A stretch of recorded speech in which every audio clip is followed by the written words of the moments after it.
Ladies and gentlemen, boys and girls, children of all ages, KGRA proudly brings to you its Pop Culture Minefield's Dork Side of the Ring! The Dork Knight, Danny Ballard, the Atmosphere, Joe Rivers, the Dork Side of the Ring! And if you're not down with that, we got 2 words for you. Suck it!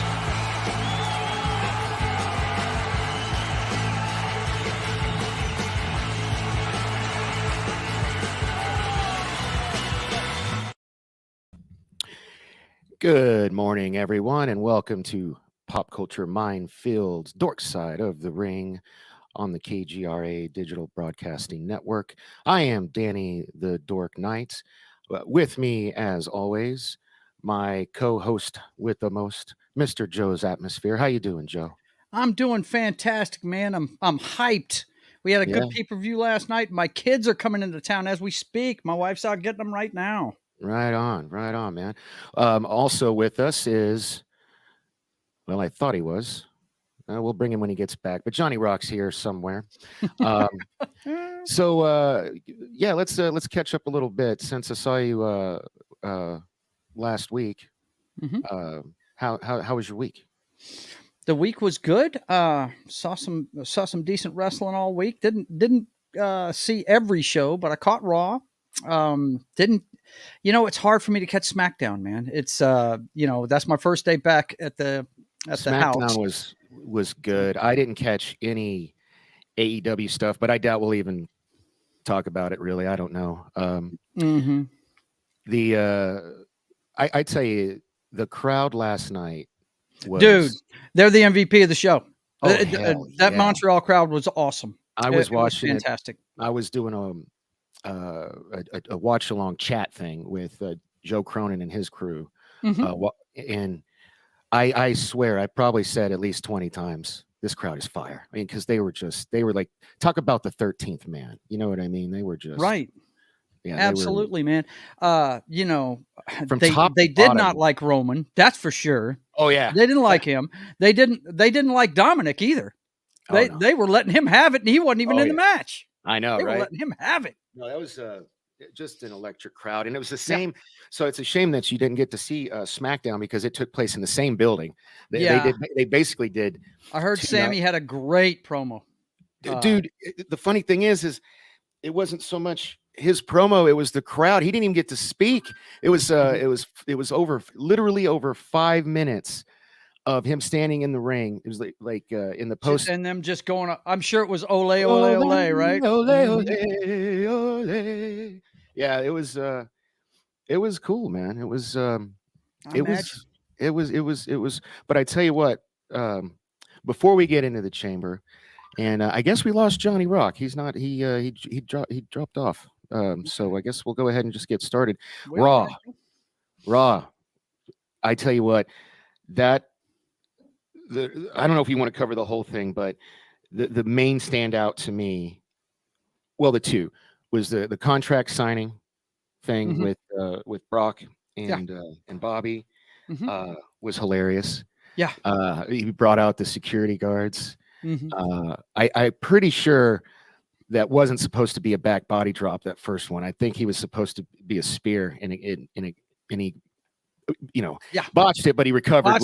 Recovered right in the middle of it. Yeah, and then because then they go around and do the exact same thing over, and gets the spear on him, and so that was cool to lead into their big match at Elimination Chamber. And then the other thing, oh my God, that Cody Rhodes is the gift that just keeps on giving. Yes, he is. I mean, last week, I was telling Cece, I'm like, I'm gonna get one of those Cody Rhodes American Nightmare shirts, which are available at through our affiliates.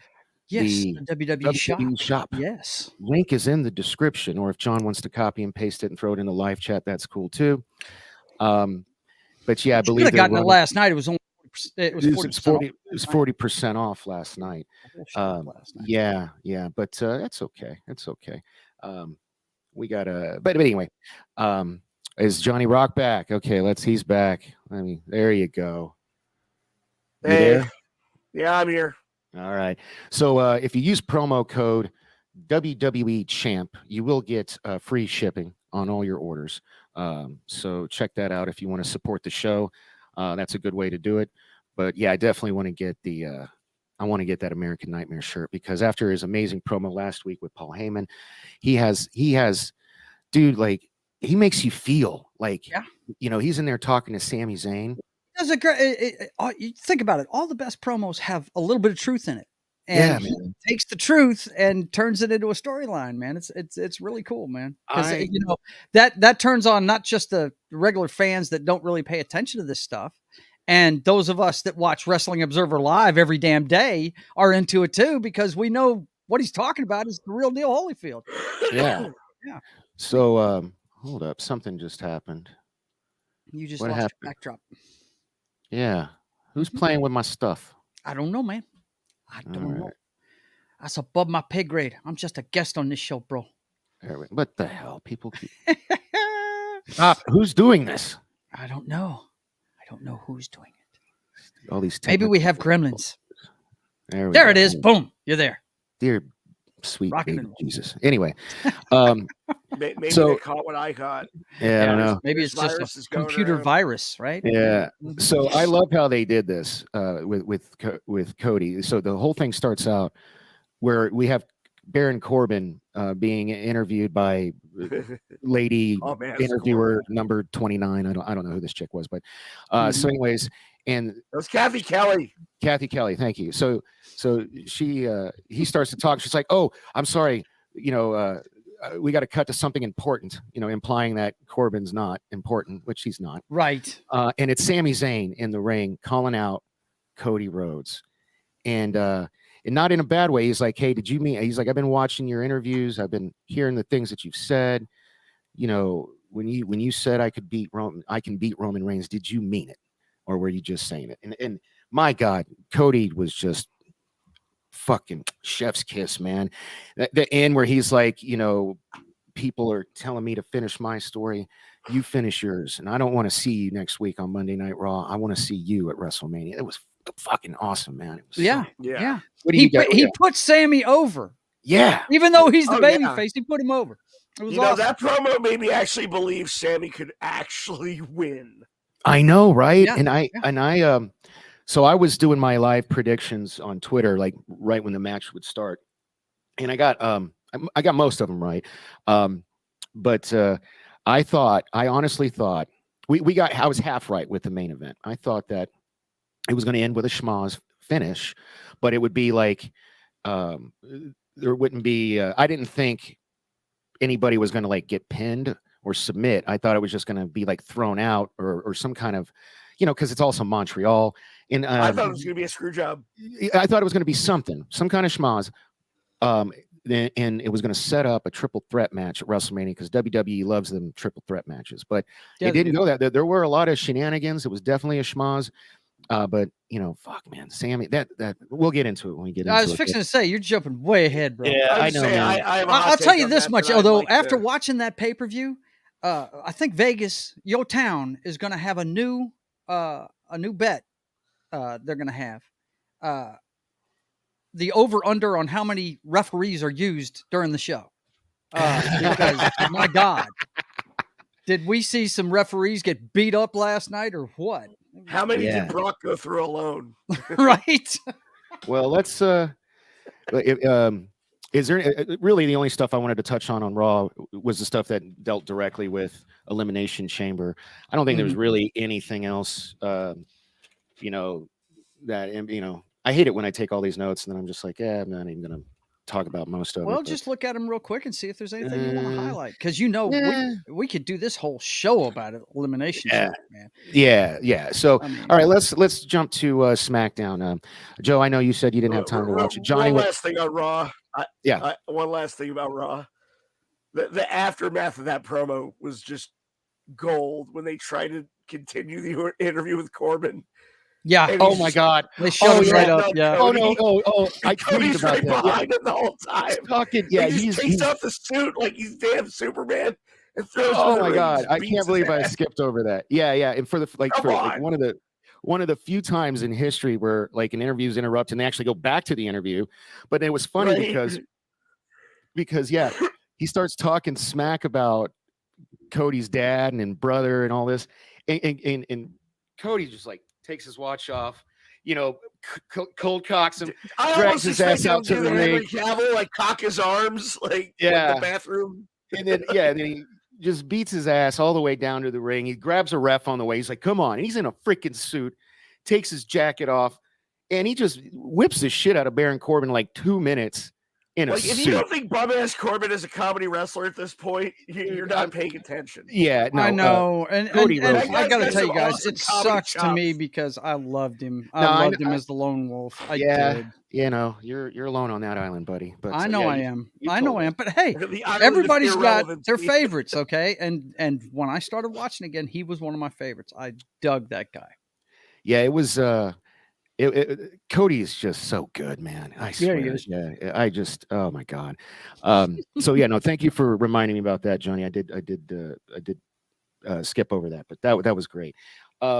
So SmackDown. Joe didn't get to see it. Johnny, anything in SmackDown that stood out to you other than the end?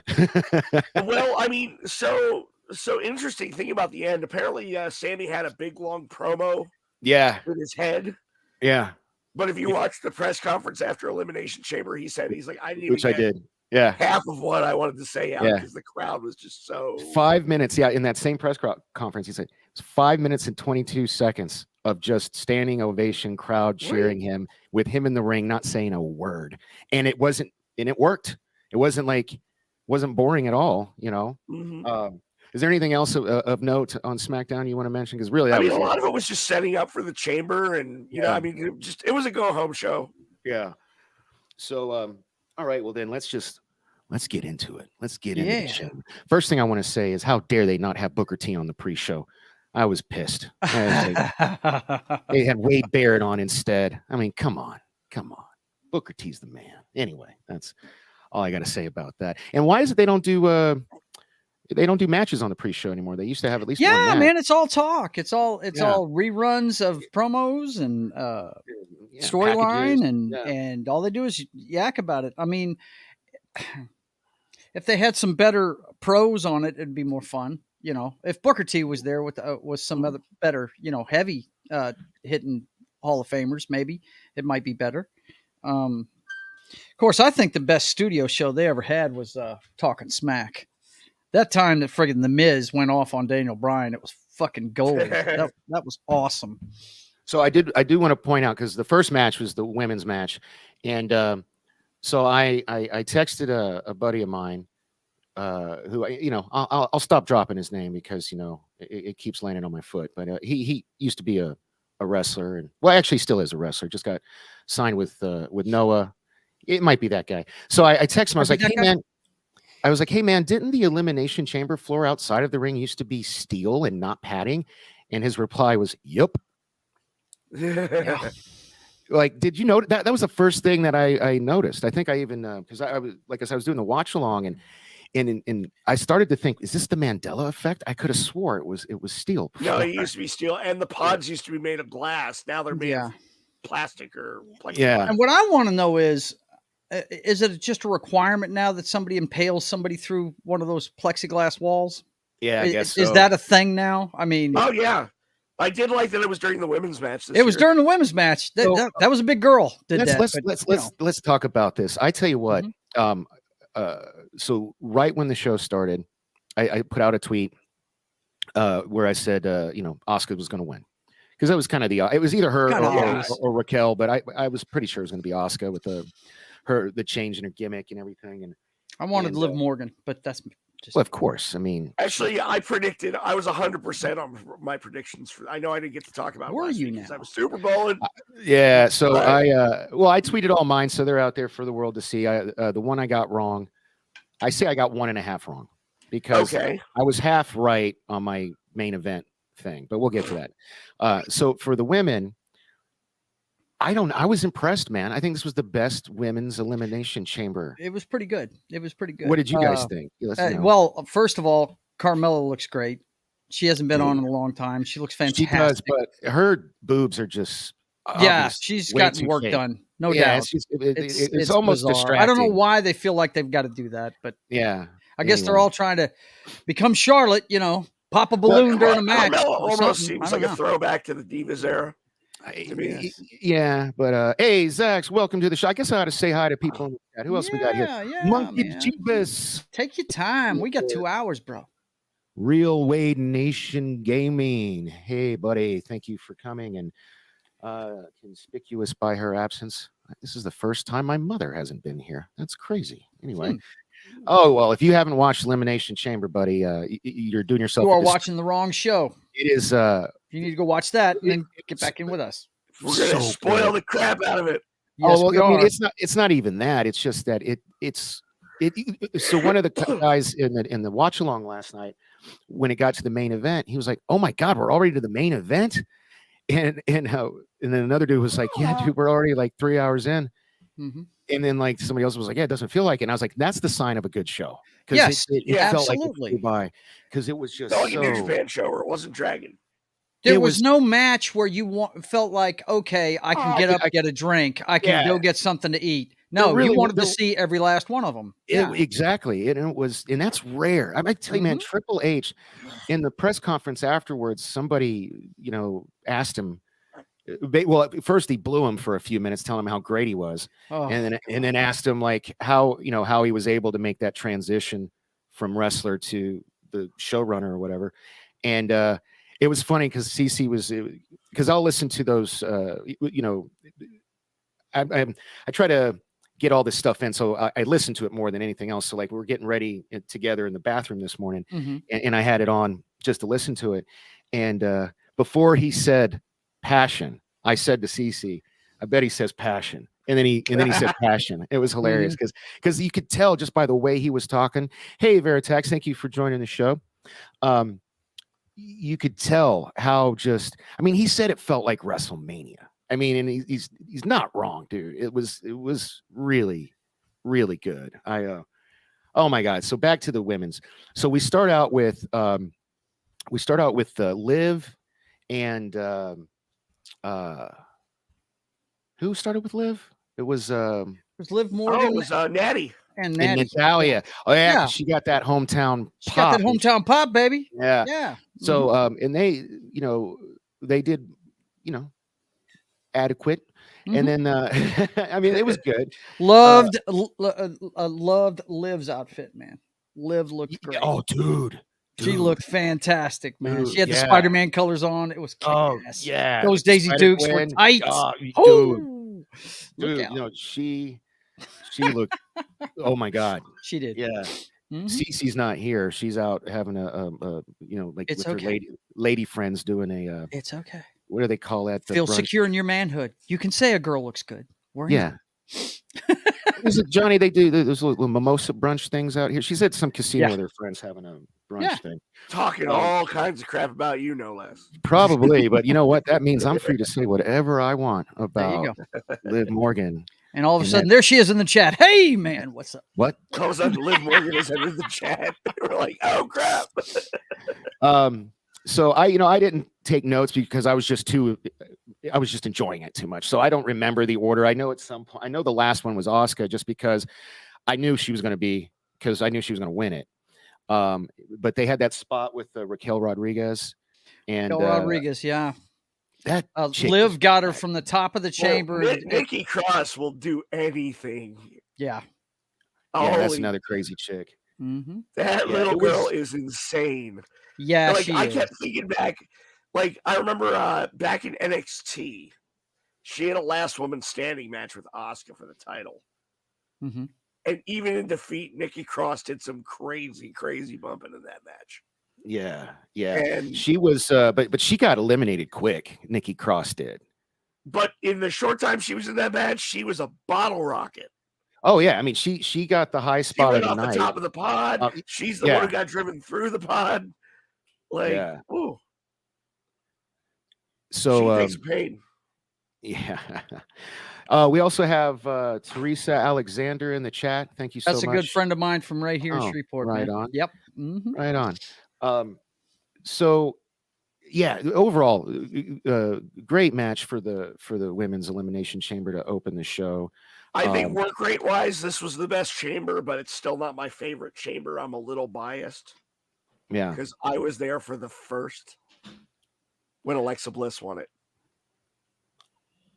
I think I was there with my then girlfriend Taja. That was here in Vegas. That was here in town, yeah. Yeah. That was the one with Braun Strowman. Yeah. I remember that one. That was we had good. I really wanted Finn Balor to win that year. Yeah. Yeah. He says, I mean, you look at Veritax, thank you so much for engaging in the conversation, says, I mean, you look at Hollywood and how much money they keep losing hand over fist, and somehow the WWE just keeps cranking out drama after drama after drama.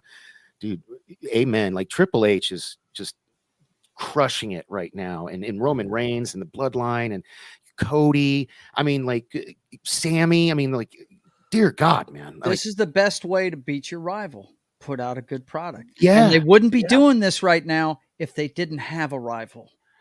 Remember I don't know. That. No, well, I don't. Fact. No, don't. I don't know me. Hold on. You. The reason I'm gonna shut you down. No. Fact, Joe. No. Vince McMahon. Hold up. Iron sharpens iron. I get that. But Vince McMahon being gone and Triple H being in charge of creative, I think it has more to do with it. Guys, talk a little bit. My son needs me for something. I'll be right back. I apologize. Okay, no problem. The women's match. What was your favorite spot? Mine was Liv doing that. What do you call that? I actually had to go because it was something I'd never seen done in the men's elimination chamber. The fact that their heads are so small to fit. Yeah, they were shoving their heads through there and putting their foot on their back and just cranking them through those chains. Even Natalia's recently reconstructed face just being put through. Yeah. Well, first of all, that's just some storyline BS so she could get a facial surgery, cosmetic surgery. I don't think she really. I don't know. I call shenanigans. Yeah, but still, the fact that they can do that and the guys can't do that. Yeah, that's what he's talking about. Their heads are too damn big. Right. Exactly. Through those chains. Yeah. You know whose face couldn't fit through that though was Carmella's. It got her on the chin. Yeah. Dude, there were some crazy spots, but so overall, I think we all enjoyed that one. So the next match, the number 2 match, and I was surprised that this was the second match, but again, like there were only 5 matches on the card. All good. Yeah, so we get the Brock, Bobby Lashley match. So, and by the way, before we move off of the women's match, though, let's make it clear this was for taking on the Raw Women's Champion. Yes, so ODST. Whoever won this punched their ticket for a title shot against Bianca Belair at WrestleMania. So I see Asuka taking away Bianca's WrestleMania streak. I hope so. I think I want to see her cut her ponytail too. No. A pair of scissors out and cut that thing off. No. We'll talk. I don't think Asuka's going to get the win, but it's going to be a great match. But we'll see. It's going to be a great match. Asuka won't, but Kana will. Oh, there you go. Okay. Well, I don't know. Right now, she's still kind of a face, so we've got 6 weeks for them to either turn her. And did you just do that? You could have muted. Yeah, you did. You sound like a elephant there for a second. But anyway. Right. So they've got 6 weeks, I think, to turn Asuka heel to really fire this up. If they want her to, I don't think if she goes in and it's baby versus baby face, I don't think Asuka wins. But if they turn her heel on the road to on these 6 weeks, which they got plenty of time to do, then I think she'll win. And then we'll get the baby face chasing for the title again. And maybe she can get little retribution at SummerSlam to kind of make up for her 18-second loss at SummerSlam a couple years ago or whatever. She already made up for that this year. Yeah, I know, but still. That banger she beat Becky clean in the middle of the I'm harping on that 2 years ago crap. Yeah. So you Bianca Belair fans, you kill me with that stuff. See, I love Keely that. Chow is in the chat. I was there Keely Chow. and saw Becky come out. I turned to my buddy. I'm like, she's coming back as a heel. She's about to bone her. I knew she was too. And when it happened, I popped so hard.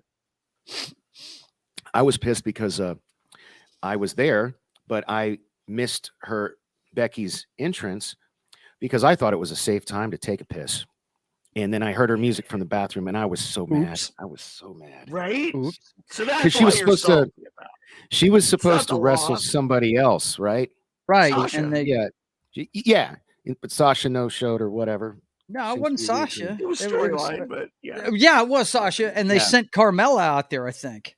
Didn't they send Carmella out there? They sent Carmella I don't remember, man. That's 2 years ago. I can barely remember last night. It was Carmella. They sent Carmella out, and then Belair was like, "What? Are you serious?" So Vertex asked the question. I don't think we answered.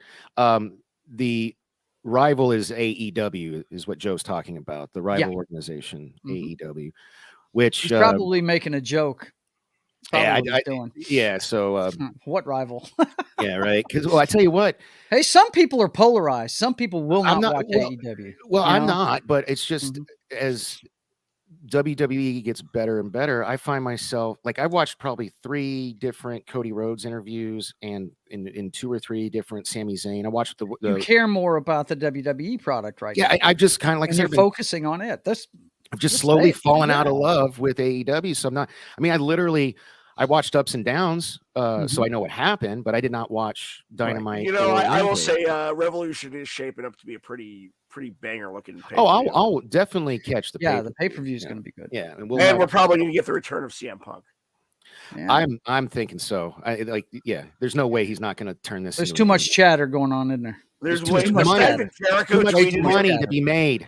The fact that Jericho tweeted him 2 days ago and was all like, one of the best matches I ever had was with CM Punk. And I'm like, oh, he's totally coming back. I thought, same guy that called him a cancer, though. I mean, right? Same guy. Yeah. So, so the and you heard it here first. I said it months ago. This is a work. We've been saying that all along, you and I. I mean, people can go back in our earlier episodes. Like, if I flat out said if Tony Khan doesn't turn it to an angle, he's well, anytime somebody tries to tell me that like Brawl Out was like the final nail in Punk's coffin, I'm like, okay, you clearly were not alive during the territory days. Right? You clearly don't know. You are a fucking mark. Yeah. This is some Cardi bullshit, and you are a mark. Oh, me. See, I only like AEW when they start talking about the purest stuff. When they start trying to be like the WWE, they're not as good at it. I would agree, like especially like the recent set change looks like I actually liked the heel tunnel and the babyface tunnel because it was different in that setup, and now it looks just like Raw or SmackDown. They just got a big giant LED. I mean, they still kind of have the heel side and the face side, but no, they just have one entrance now. Different sides of the. Yeah, I guess I don't know. Inner screen. Yeah, they do still come in from the different sides though. So I also wrestled in high school at Arlington High in Texas, and so I can feel you there, Vertex. I hope I'm saying that right. That's why Bret Hart was always my guy, always will be my guy. The excellence of execution. I don't even know if that works. You guys can't hear it, can you? What's that? Nothing exactly. Your soundbar ain't working. You gotta get in studio and test that, man. No doubt. Did you hear it that time? Nope. Well, then all right. Nope. So I gotta learn how to use this crap. So it was just Bret Hart doing the best there is, best there was, best there ever will be. But yeah, Brian Danielson, Brian Danielson, whatever. I love those guys. What's the other dude? Daniel Garcia, is that his name? Like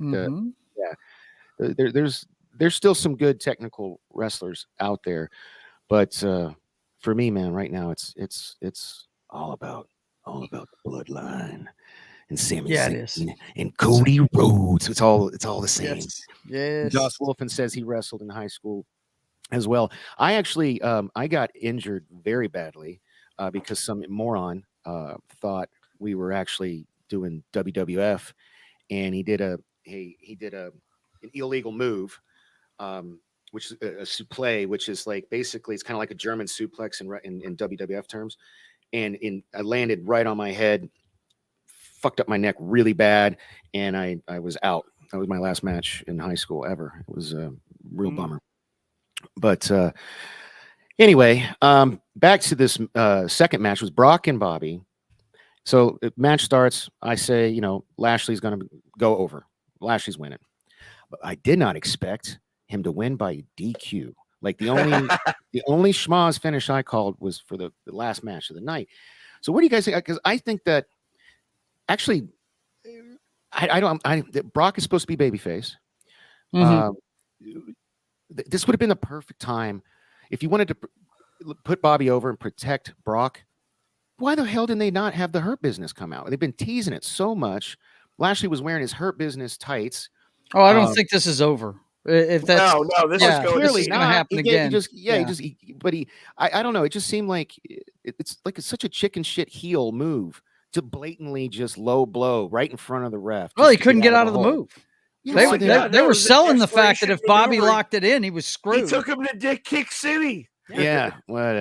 So I don't know. I was not, and it's crazy. I love the hit. Believe it or not, if there's a low part to this pay-per-view, it was that match. And I know that's crazy. But the thing is, going into it, it had a big fight feel. It was the big guys, you know, and it had a big fight feel to it. Big man. The thing I didn't like about it was it just broke down to where all it was F5s and spears. That's all it was. They didn't do anything else. And hey, Mom finally decided to join the chat. You know, I thought this was going to be a record-breaking show. Check your private chat, by the way, too. Okay, for sure. Reminding you about some things here. So. I got you. Yeah. Oh, yeah. What a great idea. Just saying. I think we could possibly do that if Das Wolfen can, I don't know, pull up something for us to discuss. I'm doing my William Shatner. Doing your best, William Shatner. Taking some pauses here. Something on the wing. Something. Yes. Anyway, so whenever John gets that up for us, we'll do that. So yeah, I mean, what did you guys like? I this was my least favorite match of the night, but I still liked it. It was just my least favorite because the ending. I think it made Brock look weak. What do you guys think? I don't think it made him look weak. I think he didn't. It didn't make him look weak. Look, Brock is a primal individual. He's gonna do what he's gonna do. You know, he was pissed that he couldn't get out of the move, and he showed it by whacking the ref and everybody around the ring. I mean, as Pat McAfee likes to say, he's the alpha male of our species. He is. I actually liked the finish because it extends the program. Yeah. Okay. I didn't feel like this was an Elimination Chamber match. I want this on Mania. I want. Oh hell yeah! I want this in the granddaddy of them all. But they teased, I want the WrestleMania spectacle behind these two guys. Joe, this is a feud I've wanted for years, and they're finally doing it. And are they? Because Joe didn't watch SmackDown. They teased Bray Wyatt having a program with one of those two because like he literally said, he called Bobby and Brock out and he said, you know, whoever's left, I'm next. I want next is what why he said. Not a triple threat? Yeah, I don't know. I mean, build it. I don't know what they're planning. It's so weird. It's here. Let me help you out here, John. Check the private chat, buddy. Let me just pull that up. So it was how do you think they're going to tie that in though? Because Uncle Howdy was there too. We got a ways to go. It's April 1st. 6 weeks, man. 6 weeks. 6 weeks. Yeah, we got a ways to go. That's 6 weeks. And the rate that they're telling stories in this promotion right now, a lot could happen in the next 6 weeks. A lot. Yeah. So I think we're going to have to, going in order. I think in this 6 weeks, we got to turn Asuka heel. In this 6 weeks, the Hurt Business has got to get back together and somehow be involved in this Brock Bobby feud, and which I guess they're injecting Bray into now. So I mean, shit, I don't know what they're gonna do, to be honest with you. I think but you they need something for Bray to do. You know what? Nah, that would suck. I was gonna say maybe they're gonna do a 6-man where like Bray, Uncle Howdy, and Brock versus the Hurt Business. I don't know, but that wouldn't really be a good payoff to the. Nah. Hey, we got a new It's Okay Bobby will have a cinnamon toast crunch match with Bray. Remo, welcome to the chat. That'd be funny, and I wouldn't put it past them, to be honest with you. Yeah, as far anything as else about this goes, match? Yeah, as far as the match goes, it went. I mean, it was spear, F5, spear F5, and they kept kicking out of their own moves, and yeah, the ending, it was kind of it was a little bit of a letdown, but I don't think it weakened Brock one bit. I don't think really? You can weaken that guy. I don't know. think you can weaken him at all. I disagree, man. Like, so I really want him to do what Undertaker did for him, for Bobby. I want him to like put him over. Yeah. I want him not only put him over, but do it clean, but have Bobby be the monster heel and keep. I mean, people are loving this version of Brock Lesnar right now, Cowboy Brock. Big happy Cowboy Brock. Yeah, but I don't know. I just but it's still Brock. Did you see? Yes, but what was it on Raw? I don't know. I think the camera cut away because it wasn't really a babyface thing to do. Mm-hmm. Brock put his cowboy hat on a little kid, like doing the Bret Hart thing. Mm-hmm. And then he stashed it away and like did like a backhand thing to the kid. And I was like, oh man, just playing with it. Yeah, did you see Natty? She gave her glasses to a kid, but couldn't put them on him right. I don't know. I got a little chuckle out of that. Hey, Martin, welcome. Everybody who's here joining us, thank you so much. Don't forget to hit that thumbs up. And if you haven't already, please subscribe to the channel, hit the bell for notifications. And if you are so inclined, you can hit the join button to be a member. I think it's as cheap as $90. I think it's like $1, So, if you want to help out the channel, not necessarily the 3 gentlemen you're looking at now, but if you want to help out the channel, you can also do the super chats, super stickers. In the description below are links to all of our personal social media and ways to tip us directly or donate to us directly if you feel so inclined. Also, you could visit WWE Shop. The link is in the description. You can go there, use promo code WWE Champ, get you some free shipping, and that does directly help out the show, the Dork Side of the Ring show. So those are ways you can help out either the show or the channel. So thank you all so very much for stopping by. And I see that somebody named Pop Culture Minefield put a link in the chat. They didn't get the memo. I was wanting that to be shared on the screen so we can do a promo, but we'll get that after the half-hour mark. I think I've sufficiently shilled for enough stuff at this 38-minute mark. Back to the show. So any more with the Bobby Brock stuff you guys want to go over? Or should we go ahead and get into the third match? Get into the third match because, like I said, this was a low light. If there was a low light to this show, it was that. Yeah, so the next match was the Grit couple versus the Judgment Day. Yes. And I honestly thought, I tweeted, this is the one I got wrong. I got this one wrong. I thought Judgment Day was going to win because I thought it was going to lead to the rumored Hell in a Cell match at Mania. It still could. It still can, but I feel like it would build up more heat if there was some way, like, I was really expecting like Dom to interfere. I tell you what, Dom was getting some fucking heat, dude. Yeah, he was. That crowd.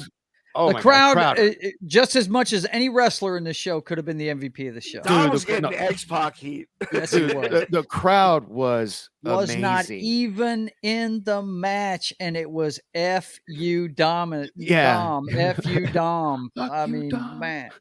It was it was so yeah, I'm glad the good guys won. I mean, and so one of the Canadian kids had to win a match because Natty lost and Sammy lost. Remember, I told you that in my response to your tweet? Yeah. So I get it. They had to have a Canadian win in Montreal, didn't they? Yeah, do they though? It's WWE. I mean, I don't know. Hey, I'll take it on the chin. I got that one wrong. That's the one I got wrong. Was this match? But what did you guys think? I tell you what, man. Before I get into it, what did you guys think of the match? I think Beth Phoenix looks awesome. Well, I don't know why she retired so young. Yeah, I really do. Dude, she's fucking yoked. She could have been. She can clearly still go, and she looks great. Dude, she's bigger than she's, and I don't mean that in a bad. I mean she's she's yoked. Just jacked. Yes, she oh my god! And did you guys notice she did the Bull Nakano face paint? The face paint's cool. Yeah, it was. I'm telling you, man, like. She-Hulk would have been a million times better if they'd have just painted her green and used her. What do you need CGI for? Yeah, I mean, like, just put Beth Phoenix in it. She's so yoked. But I tell you what, Rhea Ripley is awesome. I mean, like, she is so good. And that was another reason why I thought the Judgment Day was going to win, because you want her to have momentum. Because I tell you what, if she loses to Charlotte Flair, I'm gonna be fucking pissed. I mean, it won't matter in the grand scheme of things, but the double power bomb was dope. It like they both like. You guys remember? Sorry, I was looking for something. What were you talking about? Who losing to Charlotte? No, Monkey Jeebus. It was a Bull Nakano reference, not Luna Vachon. It was Bull Nakano. Yeah, but however, and like I thought it was kind of funny, like during the press conference at the end of the show. Beth was wearing a Bull Nakano shirt with the same face paint. But so I didn't. Edge's shirt was such a deep cut throwback. He was wearing a Sexton Hardcastle T-shirt, which was his original indie gimmick before he ever signed with WWE. Really? I'm like, did he take that? That's like a 30-year-old T-shirt. Like, wow. That's cool. I do want to go back over Hardcastle, baby. No, it wasn't Luna. But the commentators even pointed it out. Plus, like Johnny just said, she was wearing the shirt. But that double power bomb that was brought up in the chat, was that not awesome? Like at first you think it's gonna be like Rhea doing them, like, but then like Beth comes in and then like it was so yeah. Both the chicks power bomb the dudes. It's like that was cool. Yeah, and at one point they were all laid out. Yeah, because I think Rhea and Beth clotheslined each other at the same time. Yeah, and everybody was laid out. That looked, dude. That was that double clothesline they did. Yeah, looked like they were going to decapitate each other. They did it. So I gotta say, Rhea Ripley has really come a long way in her facial expressions during matches. Oh, I know, right? Yeah, because when she got lifted up for the glam slam at the end during the finish, that look of oh shit and pure terror in her face, I was like, it was good. There were a couple times in the watch along where I pointed that very thing out, because there were 3 really good camera shots of her facial reactions to different things. Like I think at one point, I think she got, I don't remember if she was powerbombed, but somehow she ended up on top, like she was used as a weapon against Finn Balor, and then she rolls off and the camera just caught her face perfect as she was in it. It just was like, she was really good. That's one thing I always learned when I was actually training to be a wrestler, to work camera, to work TV, is don't just sell with your body, sell with your sell with your face. Yeah. No, she is getting really good, and she really needs to win against Charlotte. And I felt like this was not the best call. I mean, sure, she didn't take the pin, but she really needed the momentum too much. I think it's so. I hope she goes on I hope she in this 6 weeks we have. I hope they they just book her like China, just like she just needs to like rip through people, maybe beat up a dude or two, and get some momentum back. Anything else you guys want to go over with this match before we get into the next one? I just thought it was highly entertaining. I thought it was highly entertaining. I thought it was great, man. It. Yeah, I thought this feud would be stale by now, and it's not. No, it's not. And what's great, man. Yeah. I think they're going to. I think they're not going to be done with it yet, because Priestley, Damian Priest was in the chamber match later on, so he wasn't really involved in it. I like how he wasn't involved at all. And then Dom, chicken shit Dom, ran into the back for a good portion of the match. Yeah. And Finn Balor paid the price for it when he ran off too, because Edge was coming around to go chase him, and he saw Finn Balor and said, "Okay, you can take this with you, and I'm gonna keep going after this guy." And it's just plastered him. It was great, man. Yeah. I really want Dom to start leaning into the whole Eddie Guerrero thing more, because all he needed to do to get twice as much heat was after he was coming back down the ramp after he got chased off. When he's coming back, all he needed to do is throw in that Eddie like I'm the guy, do the shimmy and oh my god, can you imagine the booze he would have gotten? No, definitely. With that reminds me, did you guys hear about this? Conan on his podcast got all pissed off at I think it was Takeshita because he did the shimmy when they were in El Paso. Yeah. And he was all like, he got all bent out. And he got called on his shit and he tried to backtrack it too. Yeah. It's like, come on, man. Like he was clearly, come on, man. He was paying homage. Yeah. And like the crowd ate it up. Should I say this? Who? Conan? Who? Now we know who Conan is. Conan actually came off more as a racist in that. He's gonna say shit just to get his name out there. Yeah. What'd you say, Johnny? You guys got to work on that. Conan really did not come off in a good light with that because he didn't. Kind of racist. Kind of. His whole issue was you got to be Mexican to do that. I'm like, no, you don't. No, you don't. Many people can get heat that way. Trust me. Yes. Sasha Banks been doing it for years. If you think the Miz won't do that to get heat, you're crazy. He'll do it in 2 seconds. Right. So he did it as a pop. He did it as a It was for those of you who don't know who or what we're talking about, it's an AEW thing. And the only reason I know about it is because it made all I get the little news alerts on my phone when you swipe, and most of mine's wrestling, right? Wrestling and comic books, and it was I read it, I couldn't believe it, and then it was talked about on one of the podcasts I listened to. I can't remember which one. Might have been Wrestling Observer or something, or it could have been Pop Culture. I can't remember who brought it up, but I just was like, what a dumb thing to say. Like, come on, man. Like, Conan's not the sharpest tool in the shed. Yeah, he's a good manager, but it's a small time Republic. That's funny. I got to give you a shout out for that. Yeah. He says LWO. LWO for life. Well, hey, what I want to do, what I'd like to do now, because I think we're gonna have a break in about 10 minutes. So I want to give Joe the floor. We're gonna break up because there's only 2 matches of the chamber left. So I want to get to those 2 on the back end of the break. So Joe, I'm going to hand it over to you for State of the Apron, and you can take this into the break. Does that sound good, bud? That sounds good to me, man. All right. I was in the middle of typing to Small Time Republic, but I can do that in a second. There we go.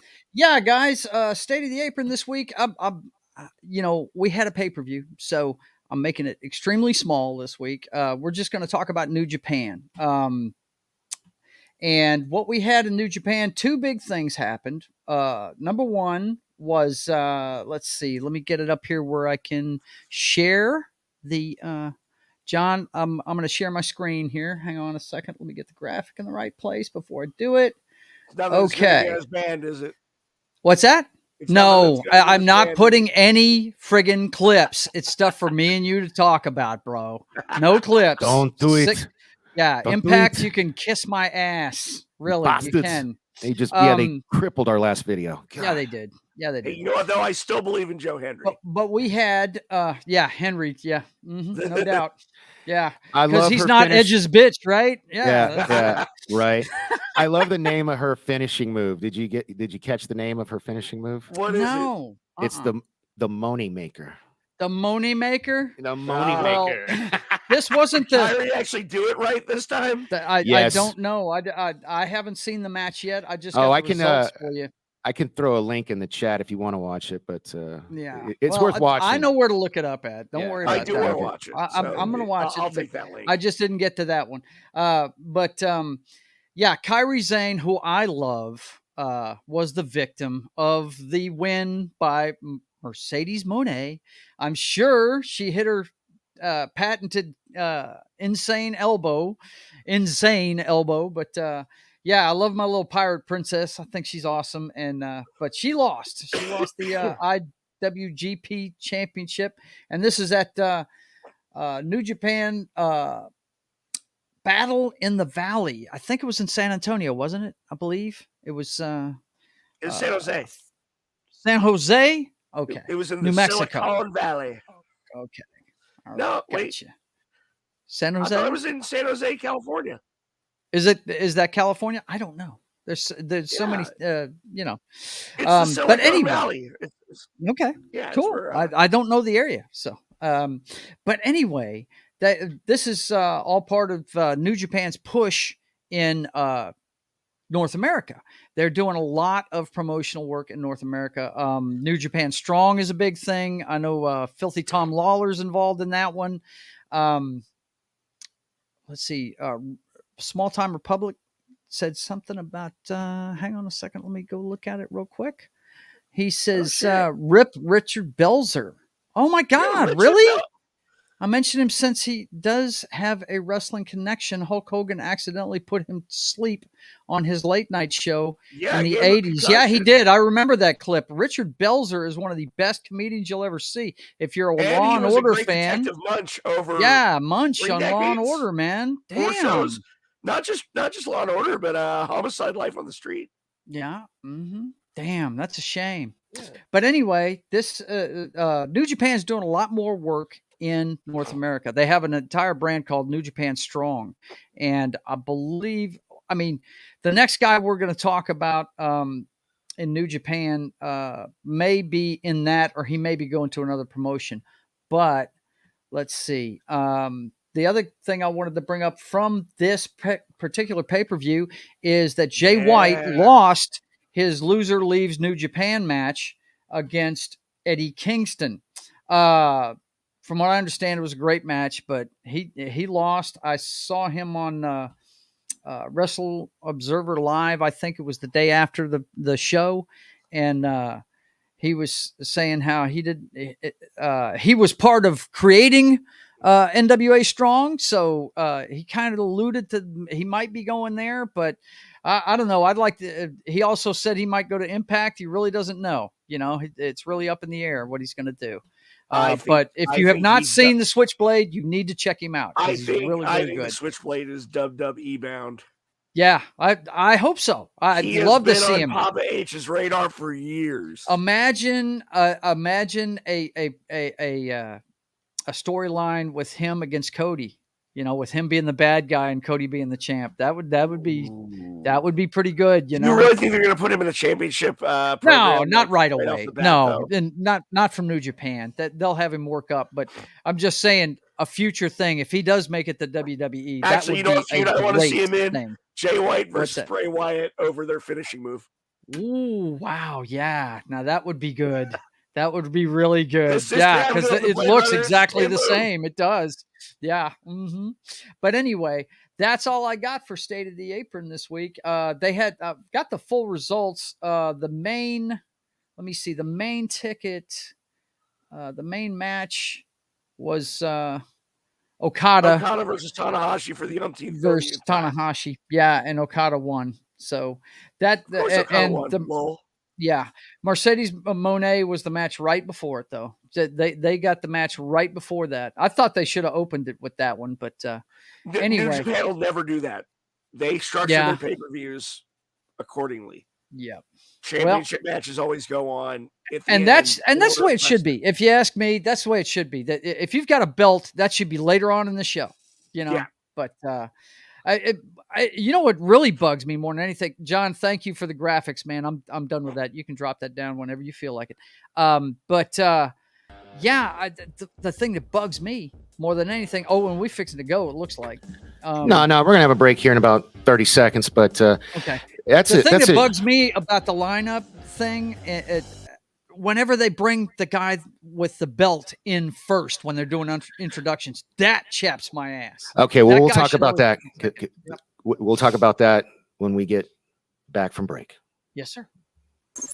Hi, guys. This is Gary from Pop Culture Minefield here on KGRA, and we're leaving for our first break. I hope we survive. A birthday without her mom. An anniversary without her husband. Her wedding day without her dad. These are the days when military families feel it most of all. The loss of their soldier, their sailor, their airman, their Marine, their Coast Guardsman. Families never forget their loved ones lost to war or illness or suicide. Families never forget, and neither do we. We are TAPS, the Tragedy Assistance Program for Survivors. We provide resources, support, and comfort to heal the hearts and meet the needs of grieving military families, all at no cost to them. Your generosity can make an enormous difference in the lives of the families of our fallen military heroes. Our military families need to know they are not alone and they are not forgotten. Show them your support at taps.org.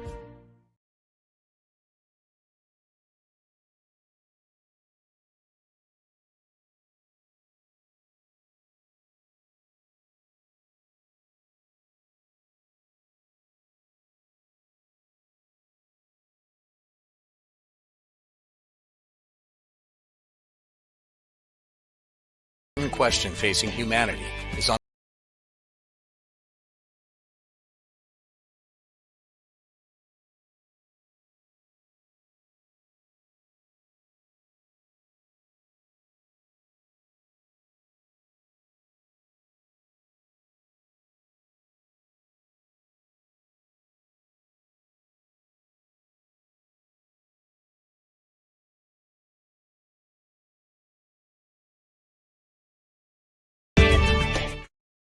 Hey members, the new KGRA DB app is now available on iOS and Android devices.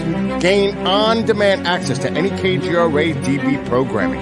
Download any show directly to your mobile device to listen or watch on the go. Go to the App Store and search KGRA DB. Oh, wow. We survived. Welcome back from the commercial break. Now for some more Pop Culture Minefield on KGRA. I don't know who does that voiceover work for that KGRA app, but I really like that guy's voice. You suck up. If you know, hey, you he know. knows where the money is. You know who signs the check. Right, he knows who signs the checks. Yeah. So right before the break, you were talking about how you hate. Yeah, it just chaps my ass whenever the belt holder comes out first. So put a pin in that. But that happened later in the it did. main event match of Elimination Chamber. So during the break, I did look it up, and that is a shame about Richard Belzer. He and if what Bill said in our private chat is true, what a gangster! If those were really his last words, you know. What? But so. All right, back to the Elimination Chamber, and it was the men's Elimination Chamber was the penultimate match on the show. And what did you guys? Let me throw it to one of you to get started. What did you guys think? Well, first of all, you can't call it the penultimate match because it wasn't. Why not? Penultimate match was the last one.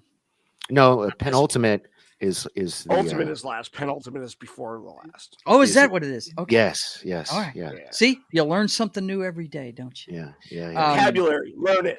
Yeah, I thought they did well. I'd like to see. I don't know what it is. There's something about these big guys like Damian Priest that I dig. I dig that guy. Yeah, and, I called this one, by the way, and I got a lot of flack for it in the watch party last night, and I was right. I knew it because I knew Theory was retaining. I was going to say, who doesn't know that? Right? Well, that's what I thought, but no, I got roasted. Forever champ. Yeah, no, I'm telling you, man, he's taking on Cena at WrestleMania. It's like it's 100% in my. Yeah, but him versus Edge tomorrow night. God, why don't they do premium live events on Sunday anymore? It was so much easier. Well, we got to see. I tell you what, every one of those guys looked better after the match than when they went in. I mean, even in a loss, these guys look tough. They booked it right. They really did. Dude, even though Bronson Reed was the first one eliminated, he looked like an absolute beast. Monster. He did. He And was it took destroying all of everybody in them. his path. Yeah. I'm shocked he didn't do a Tsunami Splash from the top of the pod. That would have killed somebody. Oh my that God! Yeah. But they'd have with the if they were going to do that, they'd have Montez did. Holy crap, dude! Right? They'd have had to rig the friggin' ring to collapse. You know, if he'd have done that. Yeah. But Montez Ford, the Hurricane Rana off the top of the pod. Right? That Gargano reversed into it was going to be a power bomb, which had me scared shitless, and then he does a Hurricane Rana instead. That was which scared you even more shitless, right? Yeah, because it looked like he was falling off. Well, at first I thought he hit his face on the chamber, and then they showed a different angle, and Damian Priest did that man a solid. Like, he looks like he hit his face on Damian Priest's shoulder, but still, Priest caught the hell out of him. He might have almost lost Johnny Wrestling last night, right? Which I mean. I don't really give a fuck about Gargano anyway, but it was still. Did it was you impressive. Watch that list of matches I sent you? I'm just at this point, it's like a comedy. Did you watch the list of matches I sent you? I watched one. I have a lot of work. I've still got the list. I'll watch the list. Uh-oh. You will understand why Johnny Gargano is amazing. I guess. And the chamber was just a small sample size of that. Because he had an awesome performance last night. Seth Rollins. You just made the list! Oh, boy. The list. You made the list. Seth Rollins did what Seth Rollins does. Johnny Gargano super fans? Yes. Yes. The list of super fans for Johnny Wrestling. Yeah. That's right. I think they all did a fantastic job in this match, man. They really did. When it came down to Seth and Austin Theory, I thought maybe Seth had a chance, but you knew Austin Theory. I like the way they finished because they actually swerved me. Swerved me. Well, let's we've got I thought plenty of time. Hurt. Yeah. Mm-hmm. Oh no, we'll get to that. Let's bathe in this. We've got almost an hour, guys. So it starts out with Seth Rollins and Gargano, and they kept saying that this was the first time they met. Is that true? Because that seems unlikely. Really? Okay. The first time they've ever gone together in the ring. Yeah. Well, pretty cool. I can say one thing. I want to see more of it. Well, man, Seth Rollins has gotten so good. I mean, he's almost for me anyway. He's almost at like the Shawn Michaels level where he could probably wrestle a broom and it'd be awesome. He's almost there. Yeah. Oh, by the way, I can't remember if it was before this match or before the main event. The ad they put together with him and Becky was great. Oh yeah. For Joker. WrestleMania, him dancing on the stairs like the Joker. Again. And she was the man, the Batman, right? Yeah. We have a man cave. Going to the man cave. I thought that was. He's like, we have a man cave. We have. I like that a lot. And he's like, she's like, what's with the makeup? He's like, exfoliation. Yeah. Becky clearly wears the pants in that relationship. Oh man. Well, she is the man. She is the man. So we have, I believe, Bronson Reed was next in. Right? Yeah. And holy cow, they did a good job of making. Yeah, he looked like a monster. Like I'm not very familiar with this guy because I understand he was in NXT and then he was let go, and then instead of going back to NXT, he came like back to the main roster, I guess you could say. Well, he was NXT, former North American champion. He was promoted to the main roster for a cup of coffee, and Vince didn't like him, so he got the axe during the pandemic. Mm-hmm. He wrestled for New Japan for a couple of years, and then he came back. Triple H, he was one of the first people that Triple H wanted to rehire because that guy's got it. Yeah. Yeah, he kind of reminds me. He's not the best talker, but he looks good and he knows what he's doing in the ring. He kind of reminds me of like Bam Bam Bigelow a little bit, you know? Yeah, Big he's a man big man who can fly. Yeah, yeah. So no, I'm glad he didn't do whatever that finisher of his is called, because off the top of a pod, because that definitely would have killed somebody. I but then we really get like the super kick spot with him. Yeah, we'll get to that's right before he gets eliminated. So we I love that. I was like, that is monster storytelling right there. So we get so then we get I believe I think it's Montez comes in next. I wish I'd have taken notes. I was just too enthralled with the show. No, I'm pretty sure there was it Priest? Austin Theory came in next. No, Austin Theory was in. Yeah, it was Austin. He was one of the first four because Ford came in and last. Priest. Yeah. Okay. So I tell you what, though. Oh yeah, because they kind of double team Theory. So maybe Theory was third, and I got it anyway. They all took a whack at Theory when he came out there. Yeah. But I tell you, Montez, he's so funny, but he's got to kind of pull back the humor a little bit, I think, because he almost comes off like a goof, like when he was doing because he does a lot of homages to like the Attitude Era, whether it's the DX chops or he instead of an elbow pad, he's like taking off his wrist tape and he throws it, and he's about to do the people's elbow, and then I think Bronson Reed crushed him. He didn't even see it coming. It was great. And so that was always check your blind side, right? Yeah, this was a really good Elimination Chamber match. You know, it was funny, like before the Gargano thing. I said it right that time for you, Johnny. I like how him and Seth just kind of like took on that man's name. Yeah, whatever. I like how they were on top of the pod and they both just kind of plopped down and Seth's like just like they're about to have a beer. Yeah, and took a beat, and then Seth Rollins, immediately started. I thought that was funny. I did like that. That was good. Mm-hmm. See, that's you can do funny things in wrestling and it not make you look like a goof, and that's a good example. Mm-hmm. I really do want, because Montez Ford has got something. He's got that that it factor. He really does, and I see him being a huge main event star. It's coming someday. I don't think we're going to see a bust up. You know what I'd really like to see them do with him? Go ahead and start kind of like Kofi. Go ahead, start doing his solo thing, and let him go ahead and stay in the tag team with D'Angelo Hawkins. Let him do that. I mean, hey, I guess I missed Buff Egan and Small Time Republic. Welcome to the chat, guys. Thank you so much for joining us. Small Time's the one that let us know about Richard Belzer.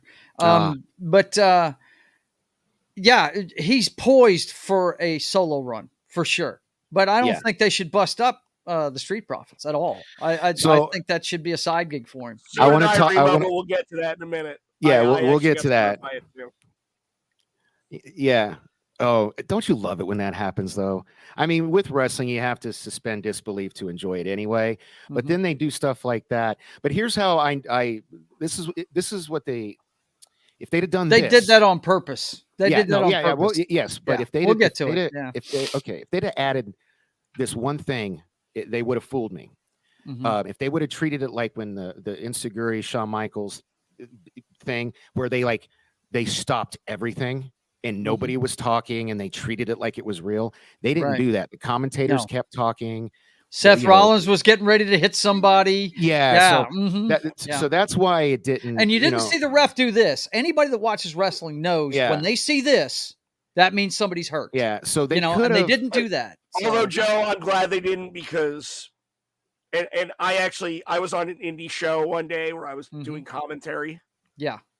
And they threw up the X as part of an in-match angle. Yeah. And I lost my shit backstage.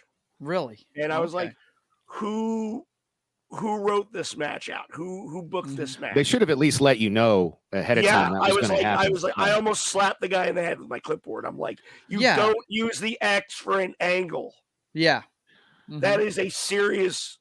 That's serious. Some serious shit is going down. Yeah, don't use that for an angle. But they did that. You don't use for an angle. No, I get that, but they actually did that last week or a couple weeks ago when Sami took over for Jimmy, because they threw up the X when they got the ref did that. when they took Jimmy out of that title match against Ricochet. Well, I and didn't see it on TV. I didn't see it on the screen, but yeah, no, and again, they didn't even let me know, and I was calling the match. Oh yeah, no, that's yeah. And I turned to the guy, the guy who booked the show. I'm like, it's one thing to swerve the audience, but don't swerve your staff. Yeah. At least clue me in, because I didn't know what the hell was going on. Right. Yeah. So before we get to the okay, so let's the first person eliminated. So all the participants are in the ring. Before anybody gets eliminated, I do want to give a shout out. That's why I'm wearing my my Razor Ramon shirt. Bad times don't last, but bad guys do. Because they gave my man Scott Hall some props, which I love when they do that, because Damian Priest, he does when he walks down the aisle, he'll do this. Yeah. He's got the little outsider's droop, but it's purple, on his tights.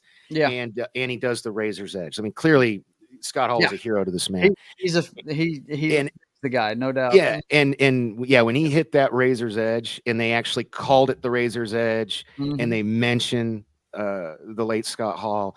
Yeah, that just made me feel all warm and fuzzy in my tum to quote Simon Miller. I just that was I loved it.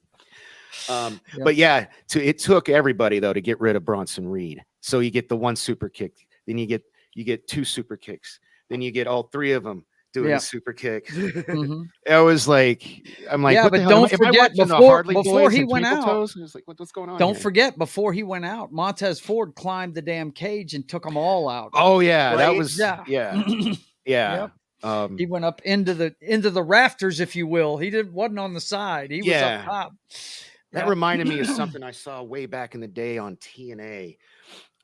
Some crazy guy did in one of those X division matches. Ultimate X. Yeah. My kid, my oldest son, was into. Was TNA. His name Willow? Because if it was, that was no. It was like he wore I think red because it was crazy. I think it was. Was it Suicide? I don't know. He wore a mask. It was Suicide. Yeah. Was it Suicide? Okay. Yeah. I was never really. Which means it was either Frankie Kazarian, Christopher Daniels, T.J. Perkins, or Amazing Red, because those are the four guys that have been really on the Suicide Mask. Frankie Kazarian's back in Impact, by the way. Yes, he is. Oh wow.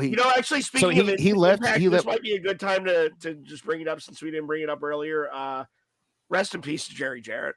That should have been in the state of the I think we mentioned talking about that, and I totally dropped the ball on that. Yep. A lot of people in the modern product probably wouldn't understand Jerry's impact on the business, but just a hell of a promoter. I mean, built up Memphis wrestling. He and Jerry Lawler ran Memphis wrestling. Oh yeah, through the 70s and 80s. Yeah. Well, he's the guy. He's the guy that Vince handpicked just in case he had to go to jail. Yeah, that was the guy he was going to put in charge. Yeah. Scandal. Yeah.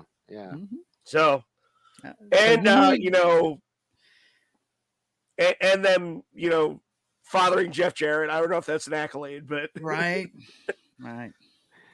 That's but and Jarrett wrestled the very next day, and so much to his credit. I didn't see it, but because he died, I believe Tuesday, I think. Tuesday, yeah, right the day before Dynamite. Yep. Yeah, and so but speaking of Lawler, we almost lost Lawler. Yeah, but he's good now. He made it. The guy's like the internet. Well, he's good, but I doubt you're going to hear him on commentary or anything like that. I mean, he needed emergency surgery. Yeah. James Dugan, welcome to the chat, sir. Thank you so much for joining us. I do want to get back to this, though. I loved that it took the four men to get him out. So you got the three super kicks. Well, I mean, like the single super kick, the double super kick, and then the triple super kick. Like I was trying to say earlier, I thought I was watching a Harley Boys Twinkle Toes match for a second, because that's what it reminded me of. But that's what it takes for a big guy like that. Yeah, and then got to chop him down. Then Montez Ford comes out of seemingly nowhere with that fucking beautiful frog splash of his. Yep. And that's what takes out Bronson Reed. So that was cool, man. Buff Egan, what did you think of Tony Khan's petty and ridiculous comment? What did he say about my boy Ariel Helwani now? Me, man. Yeah. Wow.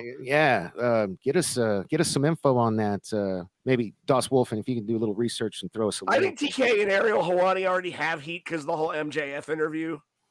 Yeah. Well, then he interviewed Ariel Helwani interviewed Tony Khan shortly after that, and it was a phone interview that Ariel Helwani would call the next day the most frustrating interview he's ever done in his life. Because do you remember this one? Because like Tony Khan would not answer any of his questions. Ariel Helwani is somebody I actually have a lot of respect for. Same. A lot of respect, and I love watching his show. Like he had a very good interview with Cody Rhodes last week. I don't know if you guys got a chance to see that on the MMA Hour, but that was a really good interview. And so. A fraud after showing up on SmackDown. What? Yeah. Mm-hmm. I just got the same thing right here. Show me. I can't see that. Make it bigger if we can, or send me the actual there link. you go. Here we go. Mm-hmm. Yeah, let's scroll that puppy down. Good luck with the unbiased journalism. What the fuck, Tony? Grow up, man. See the I don't know, dude. Yeah. Reigns. Yeah, since they were in Montreal. Yeah, I mean, like it just makes sense. Ariel Helwani, like I said, he had just interviewed Cody Rhodes. Cody Yayo. He also just interviewed Sami Zayn.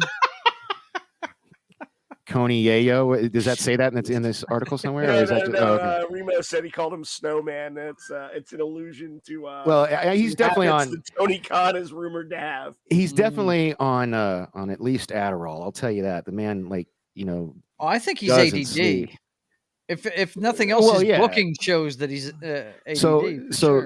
So right there it says. So Tony. Either way, coming after Ariel Helwani, he's definitely punched above his weight class. Okay, so I was about to read something. Moved. There's legitimate. So he's good. Okay, so Tony tweets out, "Good luck with the unbiased journalism," and then Ariel Helwani says, "Thanks for watching, old friend. Can't wait for our next chat.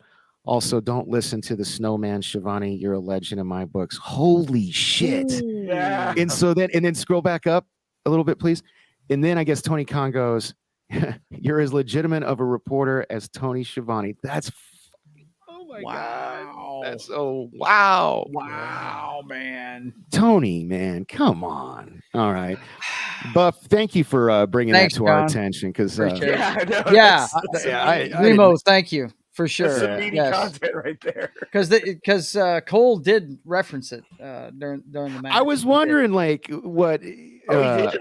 He said I thought because the spot was kind of weird on SmackDown with Ariel Helwani because he's in the crowd and then he was trying to talk but something happened and so I thought that's what Michael Cole was referencing. I had no idea Tony Khan was being a little petty bitch, and I tell you what, I like Ariel Helwani even more now. Called him the fucking Snowman. That's goddamn. That's chef's kiss, man. Yeah, no, my man. He is definitely one of those people in this business that I have a lot of respect for. I tell you what, the man is a class act, and you know what? Seeing him on the pre-show last night, he's a mensch, dude. Just the way he talked. And he did it's the way I talk about Philadelphia. The pre-recorded package he did before he joined the panel was great. And I'm like, you're like, Tony Khan, grow the fuck up. Ariel Helwani would probably do the exact same thing for you. When you go to Montreal, he isn't being biased. He's a fucking fan. That's what remember his interview with Drew McIntyre? He was in the building for the screw job. Oh yeah. In this in the 400 section, not too far from Sami Zayn, who was also there. Yeah. But he's such one of the reasons I like the guy so much is just look at the Drew McIntyre interview he did right before Clash at the Castle, and he transferred so much enthusiasm that I believed Drew could win. You know what I mean? Just from watching that interview segment, he just really. He loves wrestling. He loves the business. And I don't know, man. I don't think that was cool of Tony Khan. at all. No, so, it was. Yeah, I'm glad you see, man. AEW's. I don't know, man. It's like I hope I'm hoping it doesn't go the way of WCW. WCW. Yeah, I'm hoping it doesn't. But if he Yeah. does not, learn how to book, or at least get somebody that does know how to book, it's going to.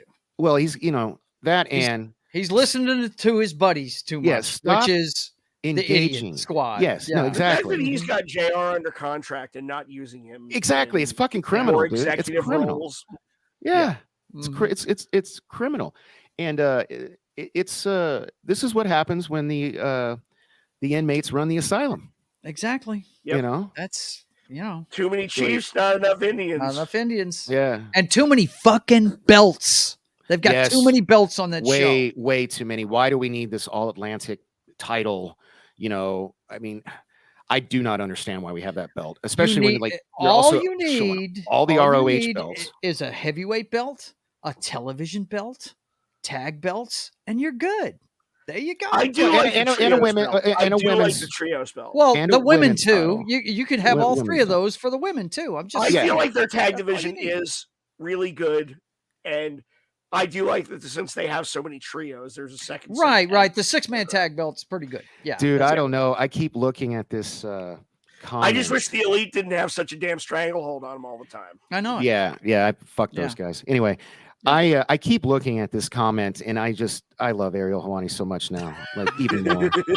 And I tell you what, I don't think he's ever going to be allowed to talk to Tony Khan again. I don't think that interview is ever going to happen because Well, wow. if he comes to Montreal, you're gonna have to, isn't he? I don't know. Wow. I mean, that I just kind of want to Or leave they're that just up the gonna rest of the stay out damn of Canada. show. Is that what they're gonna do? They're gonna stay out of Canada. Oh my God. So yes, way too many belt sacks. Totally. agree. So it took everybody to get Big Guy out of there. Who was next? Check your notes. Let's get back on track. So gosh, I don't I believe Gargano was the second eliminated. Yeah, I think he was too. okay. Yeah. And then But after putting on a clinic, Yes. yeah. So when did the spot happen where Spider-Man jumped off the top? Montez Ford, you know what I mean? that Like, was when all six were still All there. of them were still in there. They were- okay, all so that was 6 of all- them. Yeah. Okay.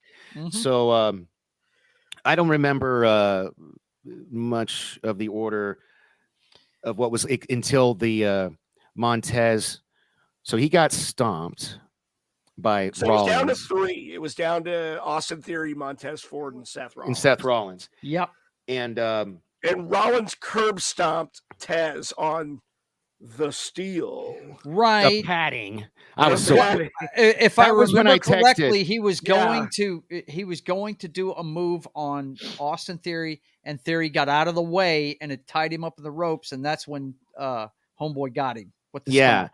And then Yeah. so they do the whole angle where like, we need help. We got to get him out. We need help. We got to get him out of here, and everybody's And, concerned. and And the that door lets wide fucking open the whole time. Oh, I love how they did this. And that some bitch. Yeah. That's That some bitch. dirty, skeezy heel bastard that just freaking sneaks in. social media And I love how he was Bitcoin wearing that. wannabe that son of a coming. gun. It totally I didn't caught me either. off guard. I did not I see Oh it no, coming. I knew they But- were because they got to set up their Mania match, dude. And There it is. Yeah. We know who he's wrestling now. It's Oh, hell Seth yeah. Rollins, right? I- Yeah. So wait a minute. love- Come on, him breaking kayfabe on Monday night wasn't a big enough tease. Yeah. Where he's like, "Shut up, Mike!" Yeah. Like, oh man, Oh. Mhm. he called Miz by his real name. yeah, no, that was the best usage of a Miz TV in a very long time. Yes. by the way. Agreed. Mhm. Yep. But I loved how Logan Paul was wearing a bright ass yellow. Somehow he Yep. snuck in, but you could see the man from space in that. Yeah, you could. Yeah, sweater. they could have the lights out in that place. You'd have seen him. It was And, neon. And I love that he He does was the a walking buckshot. Mountain Dew pitch black match. Yeah, I love that he does the buckshot lariat better than the empty-headed Adam Page because Yes. he's so like even Triple H said in the press thing after, like the guy is just it's just unreal how like he's like a fish to water how good He's he is. natural. Yeah, it's just Some guys I are have just good not at seen it, man. a better transition from somebody who's famous outside of wrestling into an in-ring competitor. I have not seen such a seamless transition since Kurt Angle. Yeah. And this guy's, I hate to say it, but he's kind of taken to it even quicker, I think, Yeah. But and it's rare. It's rare. Yeah. I said it after we I covered thought Crown Stephen Jewel. Amell would do well at it fan now. when I I used to watch never thought Arrow. I'd say that. I used to think that Stephen Amell would do well at it, watching him on Arrow. But he had his struggles when he got in a match, and but this guy, Logan Paul, he looks like he's been doing it for fucking decade, man. It's ridiculous. Yeah, he some of the guys who have been doing it. Yes, for I know. Yeah. So Logan Paul, he sneaks in, he does his buckshot lariat, damn near decapitates Seth Rollins, and then he's just like, bye. Later. He fucks off, and Theory just gets the easy pin. Well, to tell the truth, now he was going to hang out on the ropes and probably fuck him up again, but the refs, get the fuck out of here. You're not supposed to be in here. Yeah. It was funny. It was because he was even like acting like he was being sneaky, like when he first was like going up to the rope. And I thought that was a nice little touch. I thought it was funny. He's like doing the little Scooby-Doo thing, where, but so then we get Austin Theory reigning supreme. The champ is here, and I'm telling you, Cena and him is going to be a great match. A good point in the YouTube chat. He curb stomped Steph too. He did curb stomp him. Don't forget that. Into the dirt. Yeah, he smoked him. I just watched it again. Sorry, so WWE they'll tweet little clips, but if I share them with you, I'll get claimed. But you see little Logan Paul just coming up to the ropes. He grabs him. Yeah. And wham! Sorry, that was loud in your ear. I bet. Oh my god. All right, brother, man, get back to the show you're on. I know, right? Sorry. Watched. But so it's definitely so we set up, in my opinion, this is two WrestleMania matches here. We're gonna have Seth and Logan Paul, which I think is gonna steal the damn show. I don't know who. I don't even, right now. I don't know who wins, but it's gonna be a show stealer for sure. And this just convinces me more and more. It's gonna be the quote unquote best United States champ in history, John Cena, versus the current and future in Austin Theory, or the now, whatever. He's the forever champ. The now and forever. So it shit writes itself. I mean, come on. He's the then champ, the now champ, the future. He's a chump. Champ. He's a punk. I can't stand that fool. Don't like him. Yeah. Don't like him. Yes, and I'm glad he's doing his job right. I'm not supposed to like him. So. Exactly. And but to Buff's point here, Logan Paul is finally, he was trying to be a face at first. He wanted to be a face. Yeah, but he can't. He's just a natural villain. He can't. He's an asshat. So. And they're gonna during the next 6 weeks, they're probably gonna build Seth back into a baby face of some sort. I don't think he's gonna go in as the clown he's been for the last 3 years. He's already a face. He's been a face for months. Yeah, and he was on. Did you watch? He was on Pat McAfee's show right before the Super Bowl. I love Pat too. And that was a fun interview. Like, I try to watch, the Ariel Helwani MMA Hour, and he also does what's called, I think, a sit down with, I forget the name of that show, something with Ariel Helwani. And then I try to watch the interviews that Pat McAfee does, and pretty much anything with Cody Rhodes, because that dude, God, he's so just fuck, man. Like, when he talks, I care he's about a product of the business, man. He grew up around it. He soaked it in. And now he's the best. He really is. When Cody man. talks, you listen. That's yes, you do. That's he is the E.F. Hutton of wrestling. When Cody talks, people listen. Yeah. Deep cut reference, by the way. Deep cut reference. So, that's an old man reference. I know, right? Yeah, I was about to say, kids, Google that one. But, you have half our audience Googling who E.F. Hutton is right now. So, it was a good chamber match. And everybody ended up more over than they were coming. Hell in. yeah! That's Plus, what I we like. got shit set up. Even Bronson Reed looked good. Dude, he looked great. It was like when it's like when 20 people have to like gang up on Omos or Yokozuna to toss him out over the top rope at a Royal Rumble type. And of it thing. took him a while to do it. Yeah. Mm-hmm. Yeah, and it took 4 men. So like, no, he looked great. Montez Ford, again, other than the couple goofball things he did, looked great. Definitely has a shining singles career ahead of him. Hey, Danny, what'd you think about Johnny Gargano? I was just about to get to Gargano. I mean, Gargamel. Yeah, right. I think the Smurf, only he's not blue. Look, I think he was wearing blue tights last night. I think he's a talented wrestler, but he's totally out of his element in the WWE. No, he is not, man. Yeah, you need to watch the rest of that list. They said the same thing about Daniel Bryan, bro. He is the ultimate babyface. They said the same thing about Daniel Bryan, bro. Yeah. Well, they didn't. They're not handling him right if he's the ultimate babyface, because the stuff he's doing with Dexter Loomis kind of makes him look. And I agree with you. I agree with you. That's why I gave you that list of NXT programs to watch. Yeah, I'll watch those. NXT, he can be great when he's not bogged down by Dexter Loomis. Because I've also been I am not a informed. Dexter Loomis fan. Yeah. I have been informed. Breaking news. This just in. So after she gets wasted on mimosas, they're going to go get mani-pedis. So I will have time after this show to watch the rest of that list, and I will do. I will be right back, guys. Okay, you get you another beer, buddy. So I'm not drinking beer, bro. Anyway, yeah, I swear all of Joe's Atmosphere's shows are brought to you by Corona. I don't know if you noticed that. I can't say shit though. Mine are brought to you by Corona. I need to get another Wednesday off so I can pop in as a guest again. That was a lot of fun. So okay, so I'm gonna wait for him to get back to talk about the last match, but the while we're waiting, did you see Ant-Man yet? Quantumania? Yeah, I saw it. I saw it a screener on Wednesday, I believe it was. Yeah, I did not like it. You saw a screener? Here we go. Because I know people. Dork Side of the Ring is brought to you by Fuel Up Hydration. Get your day started right with Fuel Up Wake. Available at fuelup.gg/dorkring.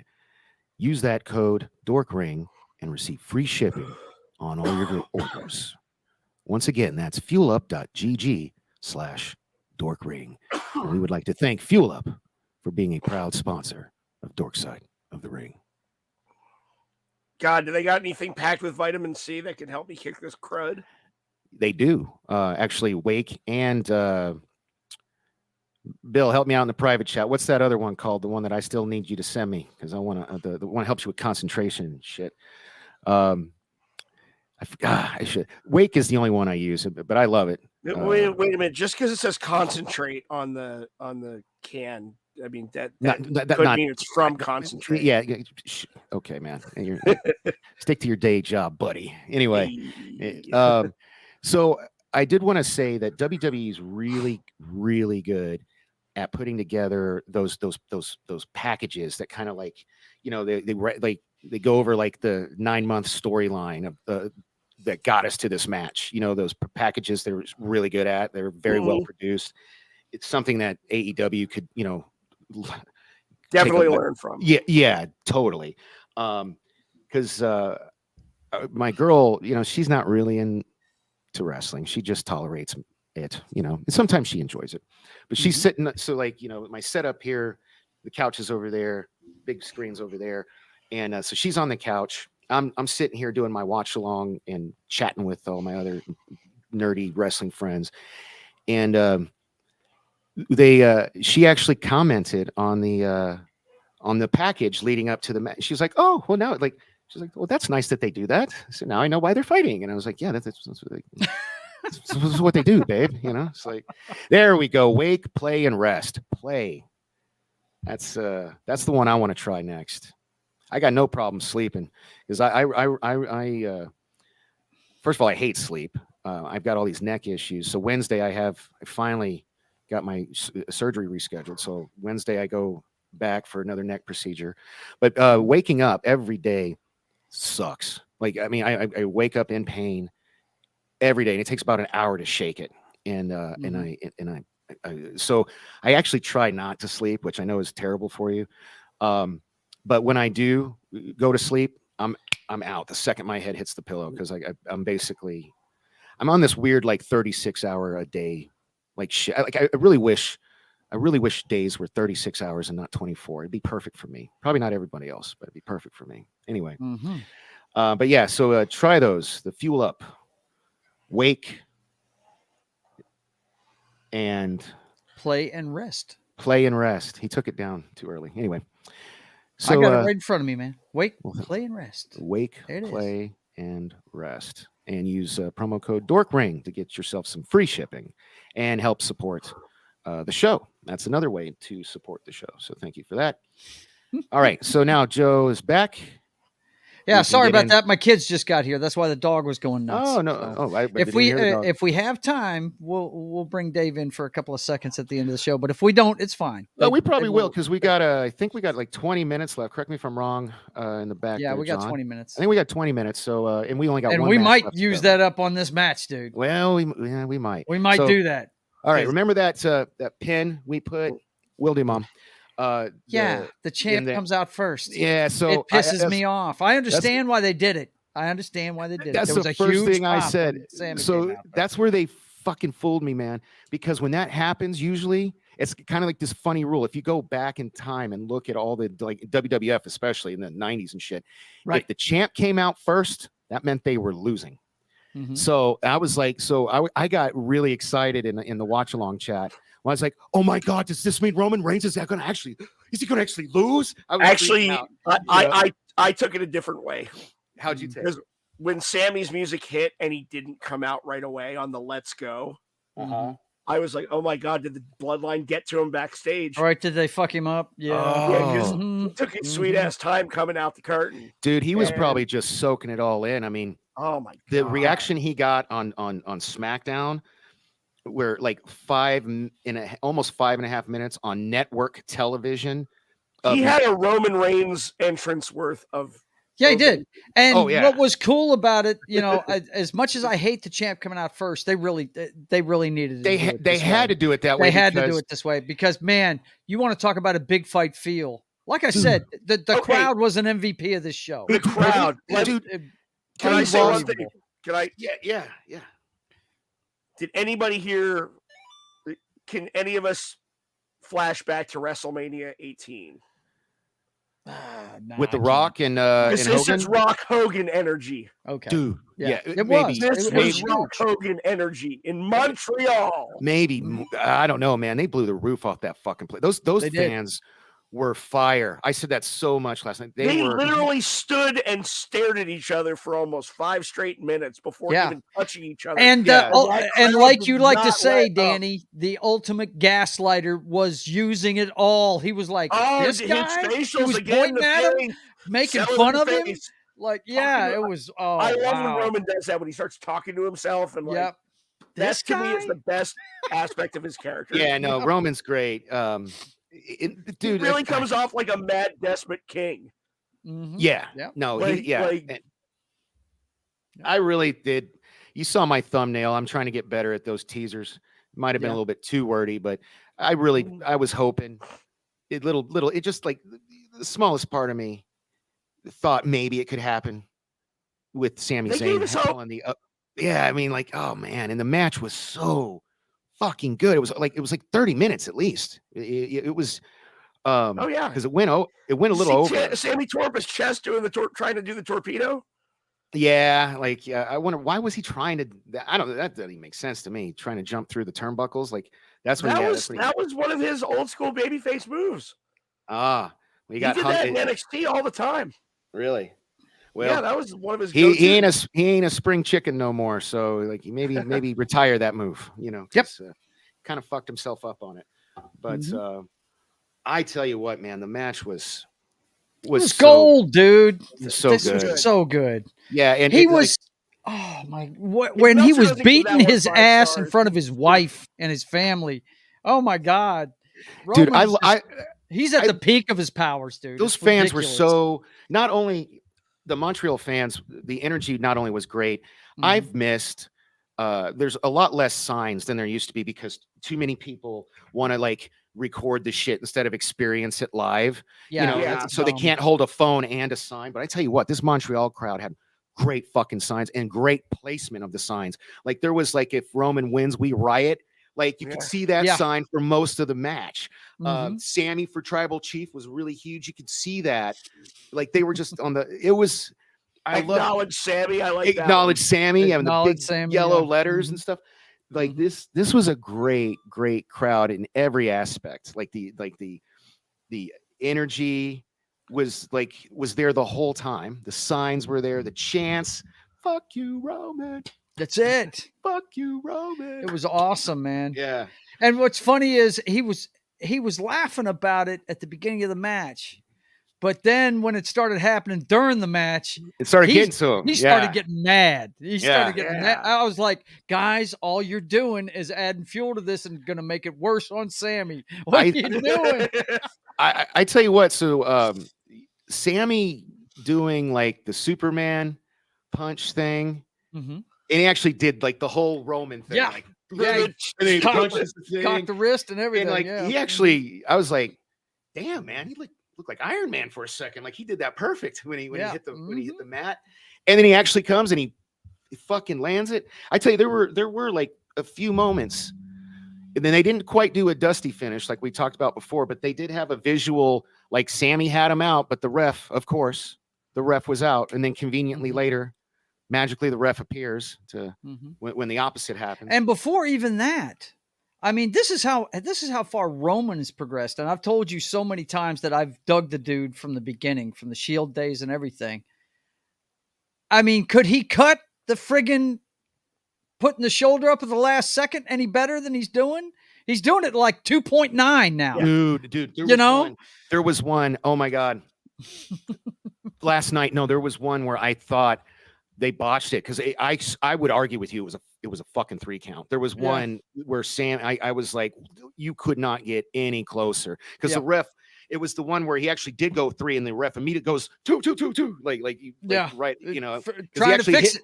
I was like, oh my God, like that was that's like Hogan kicking out right after the 3, right? In which WrestleMania that was like 4 or 5 6. or whatever. 6. Yeah. Was it 6? Okay. It was like, man, it was Royal Rumble's typically my favorite pay-per-view of the year.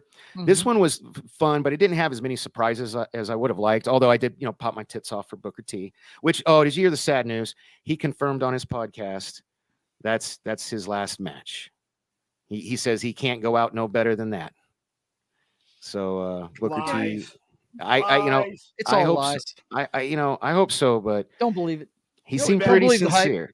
Yeah, hey man, I'm gonna let him work me. You know what? He can work me. Because he was sincere, man. He was like, Brad, I wish you hadn't asked me that, man, because I wasn't ready to announce this yet. But, look, dude, tell the truth. If Booker T went out there and took a dump in the middle of the ring, you'd think it was awesome. All right, so I mean, it depends on. We know you're a homer for the guy, so who he was shitting on. Well, I was really, I always thought he deserved some of that Saudi money, like they would eat Booker T up over there. Yeah, they would. But and he'd get like a huge payday. So like, here's the thing: if he never wrestles again, I'm happy with the Royal Rumble appearance because you saw how overjoyed and elated I was. Yes, and it was perfect. It's what a legend should do. You come in, you get the big pop, you hit your greatest hits, and then you let a new guy throw you over the top rope to help put him over. I mean, it was perfect. It was like exactly what it needed to be. But the only way I'll forgive him if he goes back on his word is if it's for that Saudi money, because you can't blame him, because like that's like millions of dollars for one night's work. You know what I mean? Exactly. So anyway. But they kill the ref, and Sami clearly wins. Two ref bumps in this match. Talking about the first time. Okay, Sami clearly wins, and the crowd once again counts all the way to 15. Yeah, it was This okay. They put an exclamation point on it. Yeah, Sami won this match. Yeah. And then a wild Uso appears. Yes. Yes. Like a Pokemon. Was it Jay? It was Jimmy. Jimmy came out first because Jimmy first. Yeah, Jimmy was first because he comes out, he super kicks Sami. He kicked Sami's head off and splashed him. Yeah, and then basically gift wraps him for Roman, and you think that's going to be the finish over on top of him, right? Yeah, and then the ref came down, right when he does that, a new ref comes sliding in the ring. What the fuck is that, man? We had 15, like really, like you don't even let him lay there for a little bit. Like Sami had this guy covered for like at least 20 seconds, but no ref. And here's my thing. Here's my thing, guys. Okay. They're clearly okay. We all know, at least us that get into the backstage thing and everything. We know they're watching this at gorilla position, which is right behind the freaking stage, right where they go out, right? And you would think they'd have a ref right there to send out there when something like this happens. But no, it takes 5 minutes to get a ref. They're all in catering. You got to say, hey, we need a ref. Send somebody down to catering. I want to share this. I tell you what, Roman's crowd work, stuffing French fries into his little mouth, and all of a sudden somebody's like, "Hey, we need you out there." The ref got knocked out. Yep. Roman's crowd work, in this match was fantastic, stellar, and I wanted it. So I wanted this. I wanted this. He did this. You were going to be in my family, baby girl. You were going to be in my family. I wanted this like this. Yeah, it was like so good, man. He's just.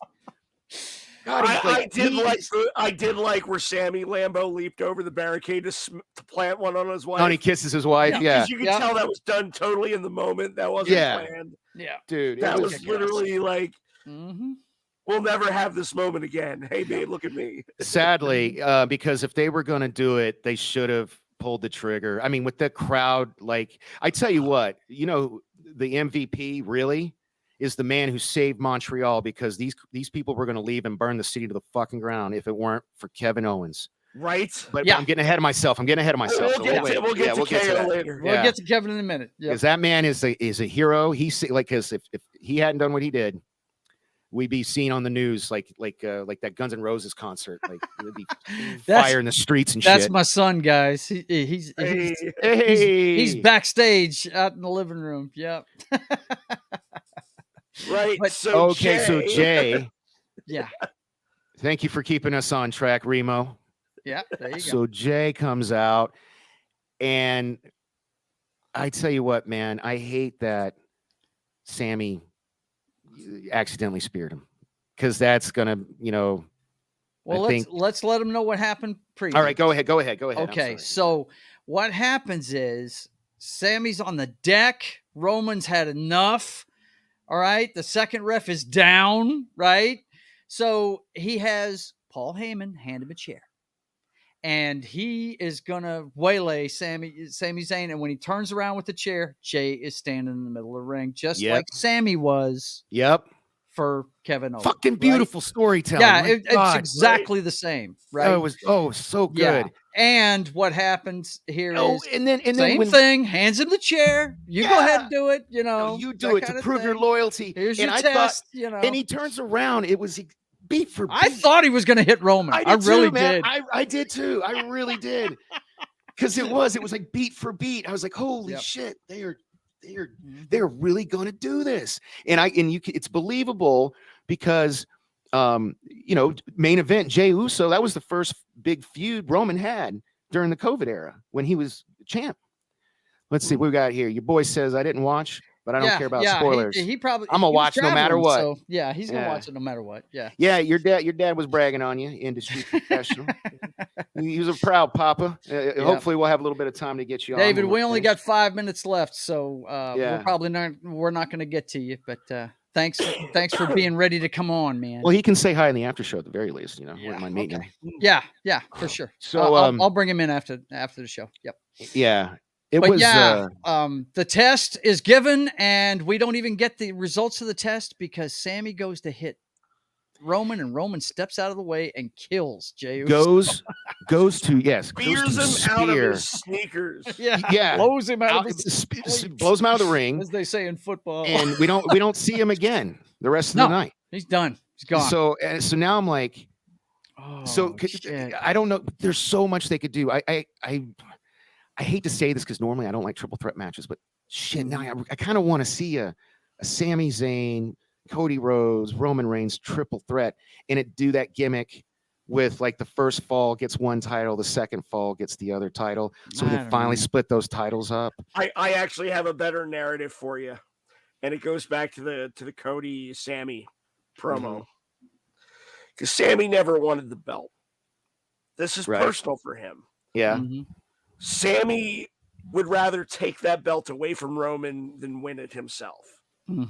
So if you go back to the Cody promo, if they do decide to go triple threat at Mania, which butts and seats, I'm invested. Thank you. Yeah. You got Sami, Cody, Roman Reigns.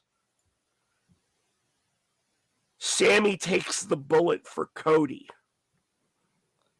and enables Cody to win. That's cool. I could dig it. Sami would sacrifice himself. But to put a wrap on this, guys, because we're up against the clock. I like this. Because that would finish Sami's story and finish Cody's story. That's true, but like look both at this. and Roman same time, each gets a belt. That would be cool. That would be cool too. No doubt, David. Yeah. Yeah, I'm telling you, I like that idea too. I actually thought about that myself. Loves wrestling, dude. He loves there are so many ways. But they real could go quick, with this to let these guys know what happened, because we're up against the clock. Yeah, we got 5 minutes left, y'all. Roman and Jimmy start kicking the crap out of Sami. He's under attack. He's all alone. Jay's gone, so he's got no help. And here comes Kevin Owens. And it's Kevin Owens comes after. That pissed me off. He couldn't come out before. No. So Roman. Well, I mean, there was a win. I mean, so Roman won the Roman match. wins. Yeah. The crowd loses their fucking minds, and I was like, "Oh God, there's going to be Molotov cocktails in the streets. There's going to be, hide your wife, hide your kids, that kind of shit." The bloodline starts kicking the crap out of Sami. Yeah, and then and here he comes, and it's stunners for everyone, dude. It was stunners for everyone. Everyone. That's exactly what I said in our watch along. And he pop-up power bombed somebody on the table too. If I remember correctly. I believe so. But he gave Roman and Jimmy stunners. I was like, oh my God. It was then so the crowd, so that like I said, that man single-handedly saved the city of Montreal. Because now in my head canon here, the reason Kevin Owens didn't come out during the match is because he was held up by Solo Sikoa. And Kevin had to kick Solo's ass. Oh, this is your story for what happened. This is your headcanon. Your headcanon to. No. So I don't think Kevin was. I think it was great that he didn't come out until after it was over. Sure. Well, he left it mano a mano. Well, that's a little loud. We should probably work on that. Maybe like half that. But I get the idea. I think we're in the final seconds, so I just want to say thank you, everybody, for joining us. Everyone who was in the chat, Teresa Alexander, Remo, David, Buff, and Zach's, everybody, my mom, everybody who came in. Love the continued support. Want to get this channel growing so we can get more wrestling fans in here, get more of us talking. And thank you guys so much. You guys know where to find me at Dork Knight LV on the Twitter and on the YouTube, over here at Pop Culture Minefield every Sunday for this show here. My man Joe's Atmosphere. He's always at Joe's Atmosphere on everything, and Johnny Rock. Yes. Down there. Thank you, guys.